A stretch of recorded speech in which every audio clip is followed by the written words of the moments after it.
Hello all. Today we are going to discuss about the facilities available on the internet. So, we all know that internet offers many powerful tools for the communication purpose.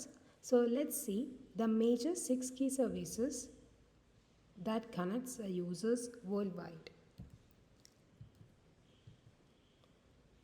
So, these are the 6 major services offered by the internet, which are they: email, FTP, IRC, Usenet, Telnet, and www, that is the World Wide Web. So, email എന്തിനാണ് നമുക്കറിയാം. Paperless messaging system for sending messages, notes and files instantly. And FTP എന്ന് പറയുന്നത് files എക്സ്ചേഞ്ചിന് വേണ്ടിയിട്ടാണ്, for exchanging the files securely between computers. And IRC, that is Internet Relay Chat, is for the real-time communication. And the Usenet, it's a global network of discussion groups allowing users to post and read the messages. And the Telnet, protocol for remote login, enabling users to access command line interfaces on the distant computers. അതായത് Telnet വഴി നമുക്ക് Telnet ഒരു different computers തമ്മിൽ, അതായത് users കമ്പ്യൂട്ടറും remote കമ്പ്യൂട്ടറും തമ്മിൽ connect ചെയ്യാനൊക്കെയാണ് ഈ ടെൽനെറ്റ് യൂസ് ചെയ്യുന്നത്. നമുക്ക് വഴിയെ ഡീറ്റെയിൽ ആയിട്ട് പഠിക്കാം. ഇതിൻ്റെ WWW നമുക്ക് എല്ലാവർക്കും പരിചയമുള്ളതാണ്, വേൾഡ് വൈഡ് വെബ്. ഇതെന്തിനാണ്? മെയിൻലി WWW എന്ന് പറയുന്നത് it's a acronym for the world wide web. ഇത് മെയിൻലി എന്തിനു വേണ്ടിയിട്ടാണ് യൂസ് ചെയ്യുന്നത്? ഈ വെബ് ബ്രൗസേഴ്സ് വഴി നമ്മൾ ഇൻ്റർകണക്റ്റഡ് ആയിട്ടുള്ള ഡോക്യുമെൻറ്റ്സിനെ ആക്സസ് ചെയ്യാൻ വേണ്ടിയാണ് നമ്മൾ WWW യൂസ് ചെയ്യുന്നത്. So these services allow users to communicate globally, access information easily, and build connections with the people of similar interest. Then the first one is electronic mail, that is email. We all are very familiar with electronic mail. So what is that? And what are the major benefits of electronic mail? The first benefit, fast delivery in seconds. നമുക്ക് email with a few seconds use ചെയ്തിട്ട് തന്നെ ഡെസ്റ്റിനേഷനിലേക്ക് send ചെയ്യാം. And it's available 24/7. അതായത് it works 24 hours a day and 7 days a week. It's very cost effective for global communications, and we can include files, graphics, images as such attachments. And we can also store the messages for the future reference. So these are the benefits of electronic mail. അപ്പോൾ നമുക്ക് റെസിപ്പിയൻറ്റിന് ഒരു centre ഉണ്ടായിരിക്കും, ഒരു recipient ഉണ്ടായിരിക്കും. റെസിപ്പിയൻറ്റിൻ്റെ convenience അനുസരിച്ച് അവർക്ക് ആ mail open ചെയ്ത് മെസ്സേജസ് ഒക്കെ വായിക്കാവുന്നതാണ്. ആൻഡ് ഇതിൻ്റെ വർക്കിംഗ് ഓഫ് എ മെയിൽ എന്ന് പറയുന്നത്, ഇപ്പോൾ ഇമെയിലിൻ്റെ ഒരു കാര്യം കൂടി പറയാം. Email is A paperless method of sending messages from one person to many persons simultaneously via internet. Then email addressing system. എങ്ങനെയാണ് ഇമെയിൽ വർക്ക് ചെയ്യുന്നത്? നമുക്കത് വളരെ അറിയുന്നൊരു കാര്യമാണ്. ഒരു സെൻറ്റർ ഉണ്ടായിരിക്കും, അതുപോലെ റെസിപ്പിയൻ്റ് ഉണ്ടായിരിക്കും. സെൻറ്റർ ആദ്യം മെസ്സേജ് ടൈപ്പ് ചെയ്യുന്നു, റെസിപ്പിയൻറ്റിൻ്റെ ഇമെയിൽ അഡ്രസ്സ് നമ്മൾ പ്രൊവൈഡ് ചെയ്യും. ദെൻ അഡ്രസ്സ് കറക്റ്റ് ഇല്ലെങ്കിൽ തന്നെ നമുക്കതിൽ നിന്നൊരു മെസ്സേജ് ഓൾറെഡി നമുക്ക് കിട്ടും. വൺസ് നമ്മൾ മാറ്റർ ടൈപ്പ് ചെയ്ത് കഴിഞ്ഞാൽ നമുക്ക് we can press the send button of the email program. So immediately on the processing the send button എന്താകും? ഓട്ടോമാറ്റിക്കലി ഇമെയിൽ സെൻഡ് ആവുന്നു. ആൻഡ് ആക്ച്വലി അത് സംഭവിക്കുന്നത് മെസ്സേജ് മോഡത്തിലേക്ക് പാസ് ചെയ്ത് അതിനെ അനലോഗ് സിഗ്നൽസായി കോഡ് ചെയ്യപ്പെട്ട് ടെലിഫോൺ ലൈനിലൂടെ നമ്മളത് സെൻഡ് ചെയ്യുകയാണ് ചെയ്യുന്നത്. ആൻഡ് അങ്ങനെ email message ISP, server of അവർ ISPയിലേക്ക് സെർവറിലേക്ക് എത്തുന്നു. ദെൻ അത് റെസിപ്പിയൻറ്റിൻ്റെ സെർവറിലേക്ക് കണക്ട് ചെയ്ത് റെസിപ്പിയൻറ്റിൻ്റെ മെയിൽ ബോക്സിലേക്ക് ട്രാൻസ്ഫർ ചെയ്യുന്നത്. ഇനി ഇമെയിൽ അഡ്രസ്സിംഗ് സിസ്റ്റം എങ്ങനെയാണെന്ന് നോക്കാം. ഒരു 4 കോമ്പോണൻ്റാണ് ഇമെയിൽ അഡ്രസ്സിംഗ് സിസ്റ്റത്തിലുള്ളത്. ദ ഫസ്റ്റ് വൺ എന്ന് പറയുന്നതാണ് യൂസർ നെയിം. ഒരു യൂസർ നെയിം ഉണ്ടായിരിക്കും. It identifies the specific mail box. And ഒരു സിമ്പിൾ ഉണ്ടായിരിക്കും, സിമ്പിൾ. അതാണ് the standard separator in all email address. നിങ്ങൾ @ എന്നുള്ളൊരു സിമ്പിൾ കണ്ടിട്ടുണ്ടോ? ദെൻ പിന്നെ ഉണ്ടായിരിക്കുന്നത് ഒരു ISP, ഇൻ്റർനെറ്റ് സർവീസ് പ്രൊവൈഡർ. മുൻപത്തെ ഒരു ക്ലാസ്സിൽ ISP എന്താണെന്ന് മിസ് ഡിസ്കസ് ചെയ്തിരുന്നു. സോ ISP എന്ന് പറയുന്നത് ഫോർ എക്സാമ്പിൾ ജിമെയിൽ, ആരാണോ ആ മെയിൽ ബോക്സ് ഹോസ്റ്റ് ചെയ്യുന്നത്, the mail server hosting the mail box. And the fourth component എന്ന് പറയുന്നതാണ് ഡൊമൈൻ ടൈപ്പ്. അതായത് ഓർഗനൈസേഷൻ ടൈപ്പ് ഏതാണെങ്കിൽ .com, .edu, .org അങ്ങനെ വരുന്ന ഏത് ടൈപ്പിലുള്ള ഡൊമൈൻ ആണെങ്കിൽ അതാണ് വരുന്നത്.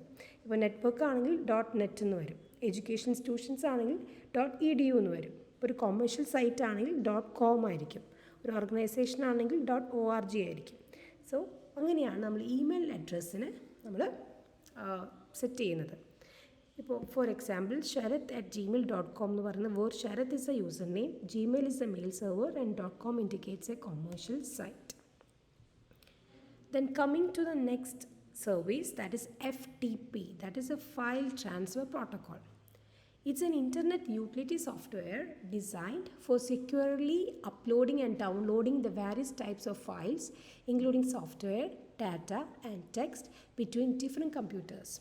It operates based on the client-server principle, allowing the users to access and transfer files from directories or on remote computer. അതായത് FTP എന്ന് പറയുന്നത് ഒരു ഇൻ്റർനെറ്റ് യൂട്ടിലിറ്റി സോഫ്റ്റ്വെയർ ആണ്. ഇതെന്തിനാണ് യൂസ് ചെയ്യുന്നത്? ഡിഫറെൻറ്റ് ഫയൽസ്, അതായത് സോഫ്റ്റ്വെയർ ആകാം, ഡാറ്റ ആകാം, ടെക്സ്റ്റ് ആകാം, കമ്പ്യൂട്ടർ ടു കമ്പ്യൂട്ടറിലേക്ക് അപ്ലോഡ് ചെയ്യാനും ഡൗൺലോഡ് ചെയ്യാനും ഉപയോഗിക്കുന്ന ഒരു സോഫ്റ്റ്വെയർ ആണ് FTP എന്ന് പറയുന്നത്. ഇത് വർക്ക് ചെയ്യുന്നത് it based on client server principle വെച്ചിട്ട് തന്നെയാണ്. അതായത് it's on the client server, ഒരു ക്ലയൻറ്റ് കമ്പ്യൂട്ടർ ഉണ്ടായിരിക്കും, സെർവർ ഉണ്ടായിരിക്കും.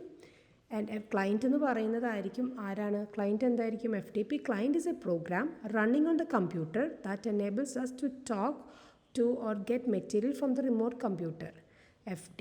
FTP ക്ലയൻറ്റ് ആണ്, ഈ ക്ലയൻറ്റ് കമ്പ്യൂട്ടറാണ് ഒരു നമുക്ക് എന്താണ് മെറ്റീരിയൽ ആവശ്യമുള്ള റിമോട്ട് കമ്പ്യൂട്ടറിൽ നിന്ന് എന്താണോ ആവശ്യമുള്ളത് അങ്ങനെയുള്ള പ്രോഗ്രാം റൺ ചെയ്യുന്നതിനാണ് FTP ക്ലയൻറ്റ് എന്ന് പറയുന്നത്. ആൻഡ് ഇതെങ്ങനെയാണ് വർക്ക് ചെയ്യുന്നതെന്ന് നോക്കാം. ആദ്യം FTP client initiates a connection to an FTP server. ആദ്യം FTP സെർവറിലേക്ക് ഒരു കമാൻഡ്സ് സെൻഡ് ചെയ്യും, FTP കമാൻഡ് സെൻഡ് ചെയ്യും, ഒരു റിക്വസ്റ്റ് പ്രൊവൈഡ് ചെയ്യും. അതായത് എന്തിനു വേണ്ടിയിട്ടായിരിക്കും? അതായത് റിമോട്ട് കമ്പ്യൂട്ടറിൽ നിന്ന്, അതായത് മറ്റ് കമ്പ്യൂട്ടേഴ്സിൽ നിന്ന് ഇൻഫോർമേഷൻ റിക്വസ്റ്റ് ചെയ്തുകൊണ്ട് FTP കമാൻഡ്സ് ഈ ക്ലയൻറ്റ് കമ്പ്യൂട്ടർ ആദ്യം ഇനിഷ്യേറ്റ് ചെയ്യും. ദെൻ എന്ത് ചെയ്യാം? The client sends commands and authenticates its identity. അപ്പോൾ കമാൻഡ്സ് എന്ന് പറയുന്നത് ഒന്നെങ്കിൽ അത് അപ്ലോഡ് ആകാം, ഡൗൺലോഡ് ആകാം, അല്ലെങ്കിൽ ഫയലിൽ ലിസ്റ്റ് ചെയ്യാൻ പറയുന്നതായിരിക്കാം, അങ്ങനെ എന്ത് വേണമെങ്കിലും ആയിരിക്കാം. Then the server processes these commands and facilitates the transfer of files between the client and the server. Then ഈ കമാൻഡ് റിക്വസ്റ്റ് ഒക്കെ എല്ലാം സെർവർ പ്രോസസ്സ് ചെയ്ത് ഫയൽ ട്രാൻസ്ഫർ നടത്തും. സോ ഇത് ആക്സസ് ചെയ്യാൻ മെയിൻലി 2 മെത്തേഡാണുള്ളത്. ഒന്നാമത്തെ മെത്തേഡ് അക്കൗണ്ട് ബേസ്ഡ് ലോഗിൻ അല്ലെങ്കിൽ anonymous login. Account based login എന്ന് പറഞ്ഞാൽ it requires A specific user name and password. Anonymous login എന്ന് പറഞ്ഞാൽ ഈ അനോണിമസ് എന്നുള്ള യൂസർ നെയിം വെച്ച് തന്നെ നമുക്ക് ഇമെയിൽ അഡ്രസ്സിനെ പാസ്വേഡ് ആക്കിക്കൊണ്ട് നമുക്ക് ഇങ്ങനെ ആക്സസ് ചെയ്യാവുന്നതാണ്. So this is all about FTP. Then the third one ആണ് യൂസ്നെറ്റ്. യൂസ്നെറ്റിനെ നമ്മൾ യൂസേഴ്സ് നെറ്റ്വർക്ക് എന്ന് പറയാം. Actually it's not a computer network. ഇത് എന്താണ്? It's a global distributed discussion systems that functions like a vast bulletin boards. It consists of thousands of discussion groups known as news groups covering an immense range of topics from education and politics to sports and technology. അതായത് ഇതൊരു vast bulletin board പോലെയാണ്. ഇതിലെന്തായിരിക്കുന്നത്? ഇതിൽ lot of informations ഉണ്ടായിരിക്കും. അതിനെ news servers നമുക്ക് വിളിക്കാൻ പറ്റും. പലതരത്തിലുള്ള ഡിസ്കഷൻ ഗ്രൂപ്പ്സുകളെയാണ് ഈ യൂസ്നെറ്റ് ഇൻക്ലൂഡ് ചെയ്തിരിക്കുന്നത്. ആൻഡ് ഇതിൻ്റെ മേജർ ഫീച്ചേഴ്സ് എന്ന് പറയുന്നത് ഒന്ന് ന്യൂസ് ഗ്രൂപ്പ്സ് എന്ന് discussions are organised into hierarchical categories. ഇപ്പോൾ COMP ഡോട്ട് ആണെങ്കിൽ കമ്പ്യൂട്ടർ റിലേറ്റഡ് ടോപ്പിക്സ്, SCI ആണെങ്കിൽ സയൻസ് റിലേറ്റഡ് തിങ്സ്. അപ്പോൾ അങ്ങനെയുള്ള ന്യൂസ് ഗ്രൂപ്പ്സ് ഫോർമുലേറ്റ് ചെയ്യുന്നു. Then message posting. Users read and post messages. They can create threads of discussions that can span days, weeks or even years. അതായത് message post ചെയ്യാനും അത് വായിക്കാനും സാധിക്കുന്നു. അത് ഡേയ്സ് ഇങ്ങനെ നമുക്കൊരു കണ്ടിന്യൂവേഷനിൽ നമുക്കത് ഫോളോ ചെയ്യാനും അതിനെ മെസ്സേജസിനെ ഇങ്ങനെ റീഡ് ചെയ്യാനും പോസ്റ്റ് ചെയ്യാനും ഒക്കെ സാധിക്കുന്നു എന്ന് പറയുന്നു. Then distributed system. Unlike centralized forum, Useless content is distributed and replicated across numerous servers worldwide, and making it highly resilient. അതായത് സെൻട്രലൈസ്ഡ് ഫോറം പോലെയല്ല, ഇതിൽ കണ്ടൻറ്റ് നമുക്ക് കണ്ടൻറ്റ് ഓൾറെഡി ഡിസ്ട്രിബ്യൂട്ടഡ് ആണ്, വേൾഡ് വൈഡ് ആയിട്ട് ഇത് അവൈലബിൾ ആയിരിക്കും. Then historical significance. It is one of the earliest forms of online social media and information sharing. So these are the key features of Usenet. അടുത്തതാണ് Telnet. Telnet എന്ന് പറയുന്നത് it's a way to connect to a remote computer, അതായത് server, and control it as you were sitting right in front of it. It uses text commands to let you talk to the other computer. അതായത് Telnet എന്ന് പറയുന്നത് ഒരു another important ഫെസിലിറ്റിയാണ്. ഇത് internet യൂസേഴ്സിനെ ഇൻ്റർനെറ്റായിട്ട് connect ചെയ്തിരിക്കുന്ന മറ്റൊരു കമ്പ്യൂട്ടറിലത്തെ information access ചെയ്യാനായിട്ട് Telnet നമ്മളെ സഹായിക്കുന്നു. It's a telecommunication utility software. And ഇത് റിമോട്ട് കമ്പ്യൂട്ടർ, യൂസേഴ്സ് കമ്പ്യൂട്ടറിനെ നമ്മൾ ലോക്കൽ കമ്പ്യൂട്ടർ എന്നും, the computer to which the connection is established, അതിനെ കണക്ഷൻ എസ്റ്റാബ്ലിഷ് ചെയ്തിരിക്കുന്ന കമ്പ്യൂട്ടറിനെ റിമോട്ട് കമ്പ്യൂട്ടർ എന്ന് വിളിക്കുന്നു. ആ റിമോട്ട് കമ്പ്യൂട്ടറിനെയാണ് നമ്മൾ സെർവർ എന്നും കൂടി വിളിക്കുന്നത്. ഓക്കെ, ഇത് എങ്ങനെ വർക്ക് ചെയ്യുന്നതെന്ന് നോക്കാം. Telnet makes a connection between our computer, that is client computer, and the remote computer using a standard internet connection, usually on port 23. And whatever we type on our keyboard is send to the remote computer. നമ്മൾ എന്ത് type ചെയ്താലും അത് remote കമ്പ്യൂട്ടറിലേക്ക് ആ data transfer ആവുന്നു. And what the remote computer sets back appears on our screen. അതായത് അവരെന്താണോ ചെയ്യുന്നതെങ്കിൽ നമുക്കും നമ്മുടെ സ്ക്രീനിൽ കാണും. So this creates A live conversation. And ഇത് മെയിൻലി യൂസ് ചെയ്യുന്നത് four sending simple text commands and getting text answers from the remote computer. So remote കമ്പ്യൂട്ടറിൽ നിന്ന് ആൻസേഴ്സ് കിട്ടാനും ചെറിയ ചെറിയ കമാൻഡ്സ് പ്രൊവൈഡ് ചെയ്യാനും സെൻഡ് ചെയ്യാനും വേണ്ടിയിട്ടാണ് നമ്മൾ ടെൽനെറ്റ് ഉപയോഗിക്കുന്നത്. And the key features are it's interactive, text-based. It only works with text commands and displays, not pictures or graphics. And another problem is it's not much secure. കാരണം നമ്മളിതിൽ കൊടുക്കുന്ന user name, പാസ്വേഡും എല്ലാ ഇൻഫോർമേഷൻസും ഒരു plain text ആയിട്ടാണ് send ചെയ്യുന്നത്. So anyone can see who has the connection could read the information. So അത് അത്രയും ഒരു സെക്യൂർ ആയിട്ടുള്ള ഒരു ഫെസിലിറ്റി അല്ല എന്ന് പറയുന്നു. And the next one is Internet Relay Chat, IRC. ഇതിൻ്റെ മേജർ ഫീച്ചേഴ്സ് എന്ന് പറയുന്നത് it's a real time chat സർവീസാണ്. വേൾഡ് വൈഡ് ആയിട്ടുള്ള പാർട്ടിസിപ്പൻസിനെ വെച്ചിട്ടുള്ള ഒരു റിയൽ ചാറ്റ് റൂം അല്ലെങ്കിൽ ചാറ്റ് സർവീസാണ് ഇൻ്റർനെറ്റ് റിലേ ചാറ്റ്.